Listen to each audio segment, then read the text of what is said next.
اس مرض کی، وہ میں ابھی بیان کر رہا ہوں۔ پہلی سٹیج کیا ہے کہ کئی مرتبہ اعتراف کرنے کے بعد آدمی کا نفس آمادہ کرتا ہے کہ میاں کیوں ہر دفعہ اپنے آپ کو ذلیل کرواتے ہو لوگوں کے سامنے، جھوٹ بول دو، یہ عذر تھا، یہ مجبوری تھی، یہ کمزوری تھی، کمزوری نہیں، یہ میرے لیے رکاوٹ تھی، خدا کی قسم میں تو آنا نہیں، ابھی اس کو بھی چھوڑیے، سیکنڈ سٹیج میں آئے گا، میں تو آنا چاہتا تھا، میں نے پوری تیاری کر لی تھی، پوری آمادگی تھی، کیا کروں عین وقت پر بیمار پڑ گئی، فلاں یہ ہو گیا، یہ مصیبت آ گئی، اس کی وجہ سے میں نہیں آ سکا۔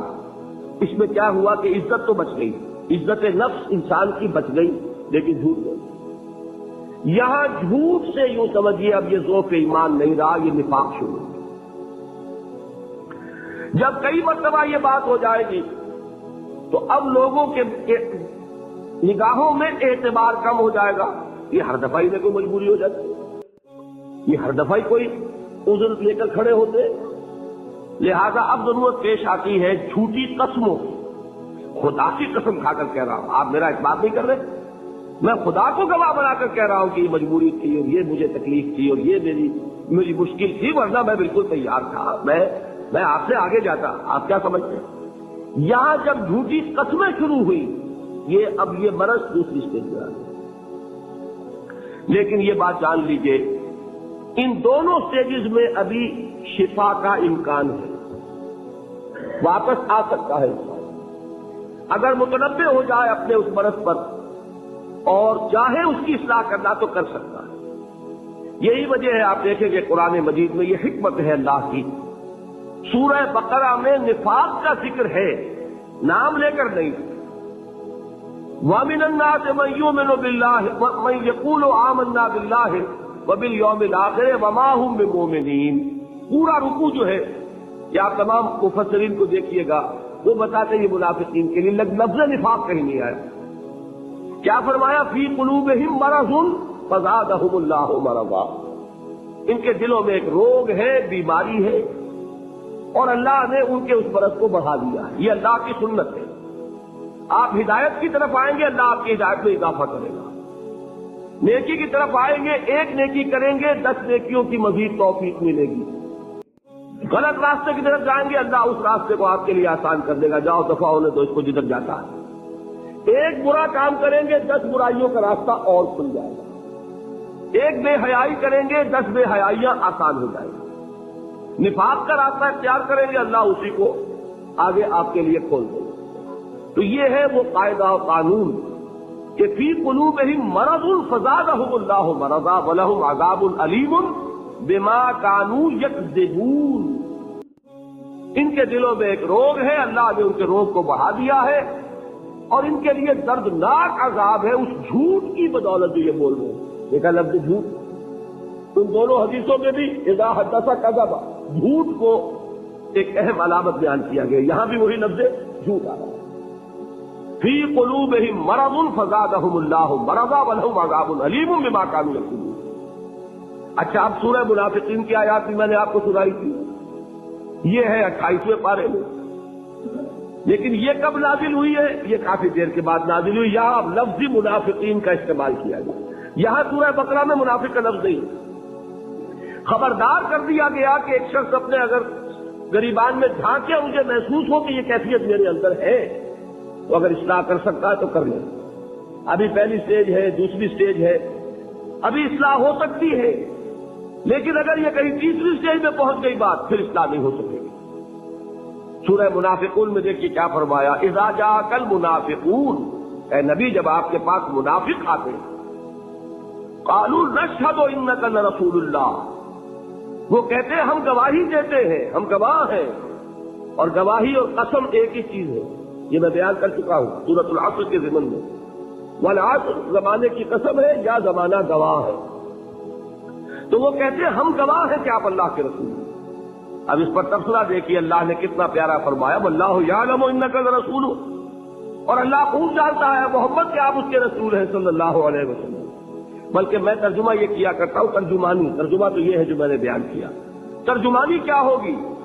اللہ سے بڑھ کر کس کو معلوم ہے کہ آپ اس کے رسول ہیں؟ لیکن واللہ یشہد ان المنافقین لکاذبون، اللہ گواہی دیتا ہے کہ یہ منافق جھوٹ بول رہے ہیں۔ کیا ان کا قول جھوٹا تھا؟ قول تو سچا تھا کہ آپ اللہ کے رسول ہیں، یہی قول تھا نا، بول رہے ہیں سچ لیکن ہے جھوٹے، کہ ان کے دل میں یہ بات نہیں، زبان پر ہے دل میں نہیں ہے، بات سچی ہے بولنے والا جھوٹا ہے۔ عجیب بات ہے نا، اذا جاءک المنافقون قالوا نشهد انک لرسول اللہ واللہ یعلم انک لرسول واللہ یشہد ان المنافقین لکاذبون۔ اگلی آیت کیا ہے؟ یہ سیکنڈ سٹیج ہے، اتخذوا ایمانہم جنۃ، انہوں نے اپنی قسموں کو ڈھال بنا لیا ہے۔ جب پوچھا کیوں نہیں گئے بھائی، احد میں کیوں نہیں پہنچے، کیوں نہیں فلاں موقع پر تمہاری ڈیوٹی لگائی گئی تھی پہرے پر، کیوں نہیں پہنچے؟ تو اب بہانہ بنایا اور دیکھا کہ لوگ کچھ مان نہیں رہے، بے اعتباری کی قسم کھائی، اللہ کی قسم ہے کہ میں ٹھیک کہہ رہا ہوں۔ اب شریف آدمی کوئی بات کہہ سکے گا؟ اور حضور تو اشرف الناس ہے نا، شریف نہیں اشرف الناس، آپ فوراً چپ ہو جاتے تھے۔ یہ نہیں کہ آپ کو معلوم نہیں تھا، معلوم تھا کہ جھوٹ بول رہا، لیکن شرافت اور مروت بھی کسی شے کا نام ہے نا، وہ جھوٹے کو بھی جھوٹا کہنے کو تیار نہیں، یہ شرافت ہے۔ منہ پر کیا کہوں میں کہ جھوٹ بول رہے ہو، خاموش ہو جاتے تھے۔ اور اس حد تک پھر ان کی جرأتیں بڑھی، قرآن مجید میں ہے کہ پھر وہ کہتے تھے ہوا اذن، یہ محمد تو میرے کان ہی کان ہیں صلی اللہ علیہ وسلم۔ کیا مطلب؟ جو کہہ دو مان لیتے ہیں، ان کے بھیجے میں گودا نہیں ہے، انہیں پتہ ہی نہیں چلتا کہ ہم دھوکہ دے رہے ہیں۔ یہ بدبخت یہ نہیں جانتے کہ یہ ان کی شرافت ہے جو ان کی منہ پر مہر لگی ہوئی۔ وہ تمہارے منہ پر نہیں کہتے کہ تم جھوٹے ہو، بکواس کر رہے ہو، یہ ان کی شرافت ہے، ان کی مرمت ہے۔ لیکن اس کا نتیجہ کیا نکالا ہوا اذن، یعنی کیا مطلب؟ کان ہے، کان میں تو بات آ جاتی ہے۔ اب یہ دماغ کا کام ہے نا، دیکھے کہ صحیح ہے کہ غلط ہے، وہ دماغ نہیں ہوتا۔ معاذ اللہ ثم معاذ اللہ، ایسے ایسے تانے یہ بدبخت دیتے ہیں۔ بہرحال دوسری سے سمجھ میں آ گئی، اتخذوا ایمانہم جنۃ فصدوا عن سبیل اللہ انہم ساء ما کانوا یعملون، انہوں نے اپنی قسموں کو ڈھال بنا لیا ہے اور اللہ کے راستے سے رک گئے ہیں۔ اللہ کا راستہ کون سا تھا؟ سبیل اللہ، جہاد، جان کھپاؤ، مال کھپاؤ، اللہ کا بول بالا کرو، اللہ کی سربلندی کے لیے گردنیں کٹواؤ۔ یقاتلون فی سبیل اللہ فیقتلون ویقتلون، اللہ کی راہ میں قتال کرتے ہیں، قتل کرتے بھی ہیں، قتل ہوتے بھی ہیں۔ پورا کا پورا مال حضرت ابوبکر رضی اللہ تعالیٰ عنہ نے جھاڑو پھیر کر گھر میں حضور کے قدموں میں لا کر ڈال دیا کہ نہیں؟ ایمان کا تقاضا تو یہ ہے۔ تو فرمایا اتخذوا ایمانہم جنۃ فصدوا عن سبیل اللہ، اللہ کے راستے سے رکنے کے لیے انہوں نے اپنی قسموں کو اپنی ڈھال بنا لیا۔ یہ عذر ہے، یہ مجبوری ہے، یہ معاملہ ہے، اس لیے ہم نہیں جا سکتے، ہمیں آپ رعایت دے دیجئے، ہمیں اجازت دے دیجئے۔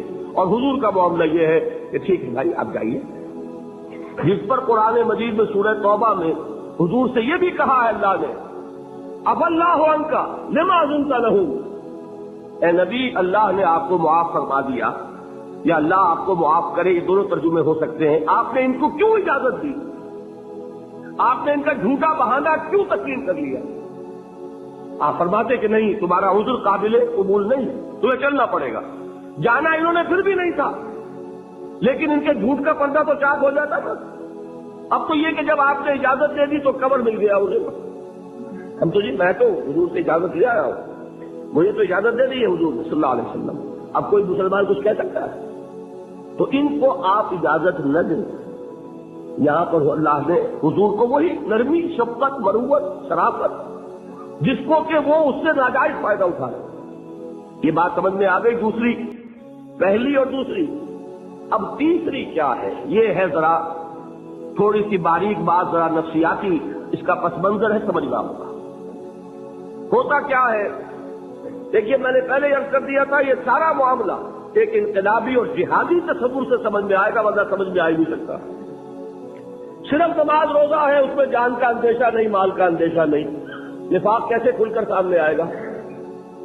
یہ تو سارا وہیں آتا ہے جہاں جان اور مال کو آ جاتی ہے، جہاں تقاضا ہو رہا ہو جان اور مال کا، وہاں یہ بات کھلے گی، ورنہ نمازیں تو عبداللہ ابن ابی پڑھتا تھا حضور کے پیچھے، نماز حضور کے پیچھے مسجد نبوی میں 50,000 نماز کے برابر ایک نماز، وہ تو ہمارے لیے ہے، جو حضور کی امامت میں ادا کی وہ تو 50 لاکھ نمازوں کے برابر ایک نماز ہے۔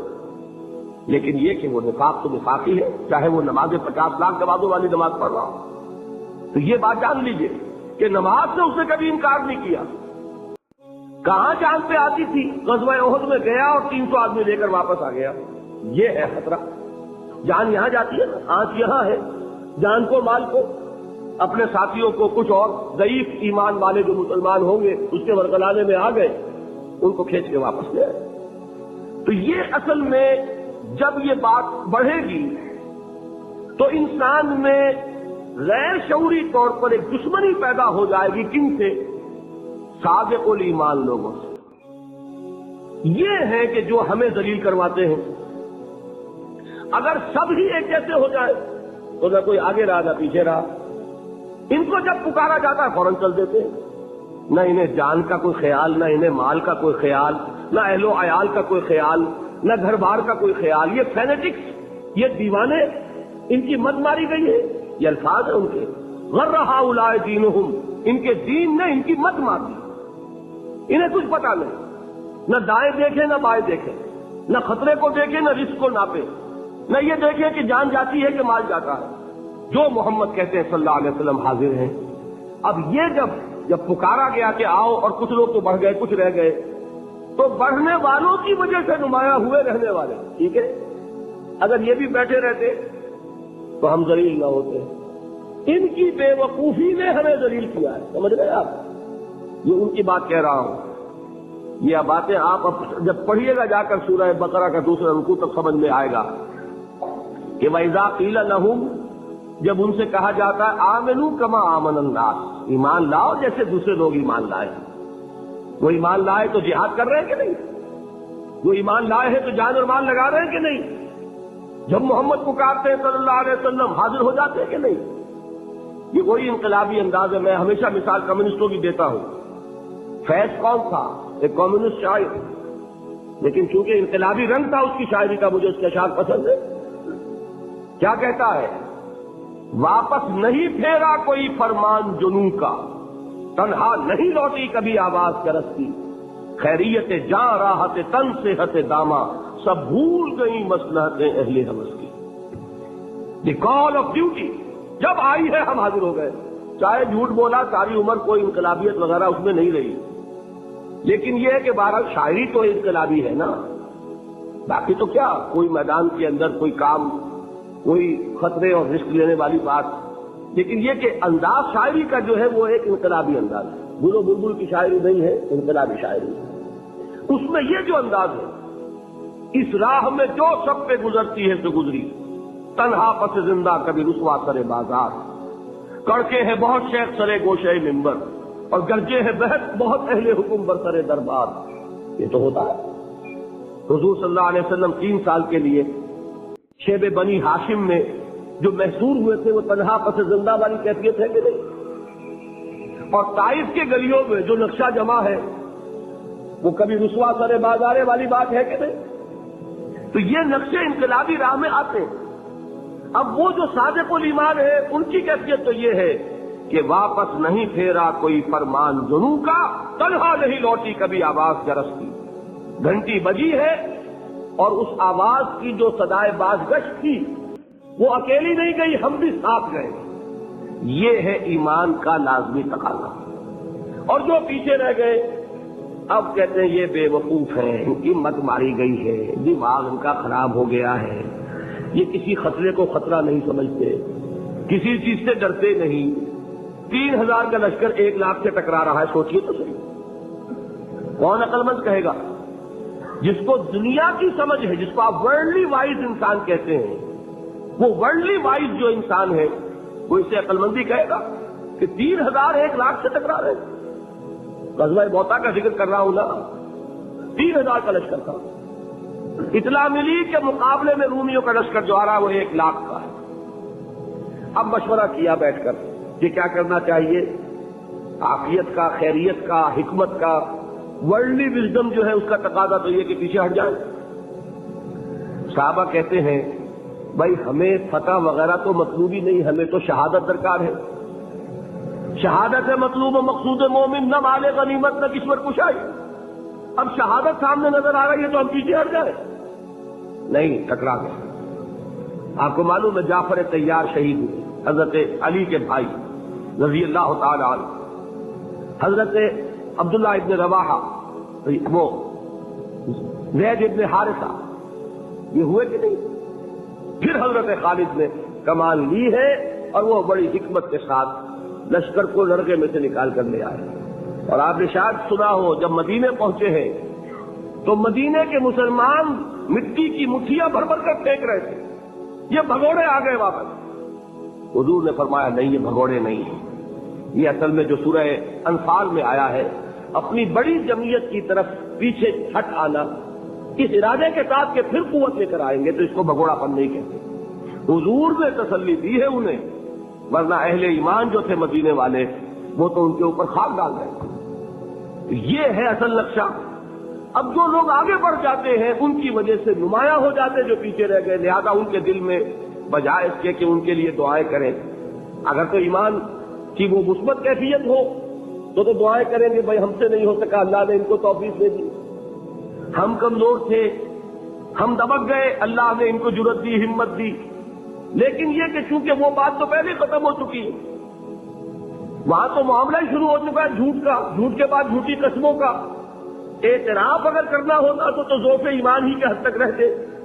جھوٹی قسم بولی فرسٹ اسٹیج، جھوٹ بولا، جھوٹا بہانہ کیا پہلی اسٹیج آئی، جھوٹی قسم کھائی دوسری اسٹیج آئی، اور اب یہاں اہل ایمان کی دشمنی پیدا ہو گئی دل میں. یہ بے وقوف، یہ فینیٹکس، یہ دیوانے، انہوں نے در حقیقت ہمارے لیے زندگی مشکل بنائی ہوئی. ورہا اولئک دینہم، سورہ توبہ میں ذکر ہے جب غزوہ تبوک کے لیے صحابہ نکل رہے تھے وہ ڈراتے تھے، لا تنفروا فی الحر، کیا کر رہے ہو، عقل کے ناخن لو، اس گرمی کے موسم میں نکل رہے ہو، اتنا لمبا سفر تمہیں کرنا ہے، کوئی اپنے نفع نقصان کا، کوئی بھلے برے کی کوئی سمجھ ہے کہ نہیں. لا تنفروا فی الحر، جواب کیا دلوایا گیا؟ قل نار جہنم اشد حرا، اے نبی ان سے کہہ دیجئے جہنم کی آگ اس سے بہت زیادہ گرم ہے. ہمیں اندیشہ یہ ہے کہ ہم پیٹھ دکھا دیں گے، فرض کی پکار جو ہے اس پر لبیک نہ کہیں گے، آگے نہیں بڑھیں گے تو جہنم میں جھونکے جائیں گے. وہ جہنم کی گرمی اس سے بہت سخت ہے، یہ گرمی ہمیں عزیز ہے. پھر وہ ڈراتے تھے، اس لیے بڑے دشمن کے ساتھ لڑنے جا رہے ہیں، عقل کے ناخن لو. یہ کوئی اب بین العرب جنگ نہیں ہے. جب تک عربوں میں جنگ رہی بھائی 1 اور 10 کی نسبت ہوئی، اس سے زیادہ تو نہیں ہوئی. غزوہ بدر میں تعداد کی نسبت و تناسب کیا؟ 1 اور 3، 313، 1000. سامان کا فرق شامل کر لیجئے تو 1 اور 10 کی نسبت ہو جائے گی. لیکن یہ کہ سلطنت روما سے تو پہلا ٹکراؤ جو ہوا ہے وہ 1 اور 33 کی نسبت کی. تو وہ ڈرا رہے ہیں کہ ہوش کے ناخن لو، اتنے بڑے دشمن کے مقابلہ کرنے جا رہے ہو. اس کا جواب کیا دلوایا؟ قل هل تربصون بنا الا احدى الحسنيين، اے نبی ان سے کہہ دیجئے تم ہمیں کس چیز سے ڈرا رہے ہو؟ ہمارے لیے تو 2 بہترین انجام ہو سکتے ہیں، تیسرا کوئی ہے ہی نہیں. حسنین، حسنہ احسن کا مؤنث ہے. احسن آپ جانتے ہیں بہترین، حسین ترین شے، تو بہترین انجام ہے 2.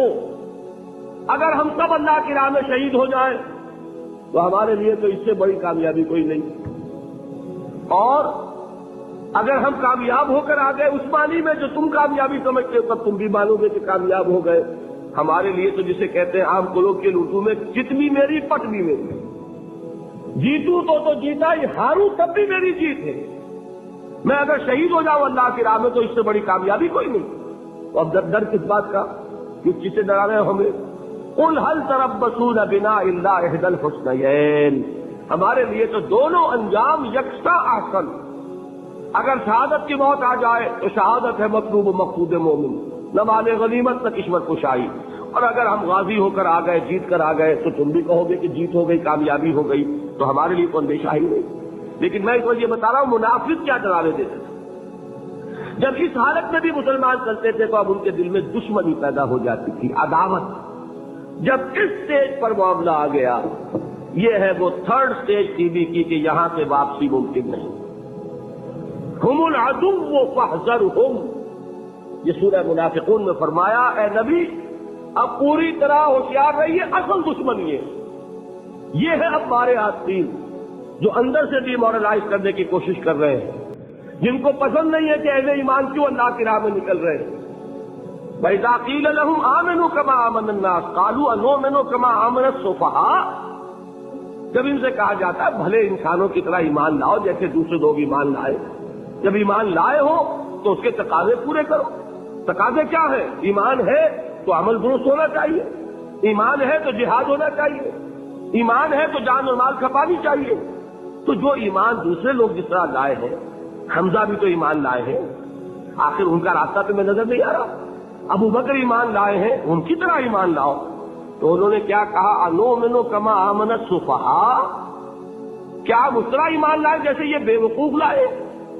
سفیہ کا لفظ تو سبھی جانتے ہیں، یہ سفہاء کسے کہہ رہے ہیں؟ آپ نے پڑھا تو بہت مرتبہ ہوگا ان آیات کو، کبھی سوچا کس کو کہہ رہے ہیں؟ وہ ابو بکر کو کہہ رہے ہیں، وہ حمزہ کو کہہ رہے ہیں، وہ عمر کو کہہ رہے ہیں۔ ان کی تو مت ماری گئی، غرہ ہؤلاء دینہم، انہیں تو کوئی ہوش ہی نہیں۔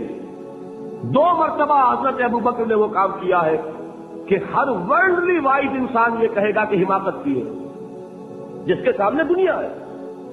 جب ہجرت کے لیے حضور تشریف لے جا رہے تھے، 40,000 درہم کا سرمایہ تھا، جبکہ حضرت ابو بکر ایمان لائے، مکے کے چوٹی کے تاجروں میں سے تھے جو ملک التجار کہلاتے ہیں۔ لیکن اب وہ روپیہ کہاں خرچ ہوا؟ بلال کو خریدا، روپیہ لے کے خریدا یا ویسے خرید لیا؟ آزاد کر دیا۔ ابو فقی کو خریدا، آزاد کر دیا۔ 6 ہیں غلام اور کنیزیں محمد رسول اللہ پر ایمان لانے والے، جن کو ابو بکر نے اپنے پیسے سے خریدا اور آزاد کیا۔ یہ روپیہ تو پگھل رہا ہے نا۔ جو تھوڑی بہت پونجی رہ گئی ہے، تو جب حضور ہجرت کے لیے تشریف لے جا رہے، وہ ساری پونجی اپنے ساتھ لے گئے، گھر والوں کو چھوڑ کر گئے۔ بوڑھا باپ اندھا ابو قحافہ بعد میں وہ بھی ایمان لے آئے، اور یہ ابو بکر ہے کہ جن کی 3 نسلیں ایک وقت میں موجود تھی مسلمانوں کی۔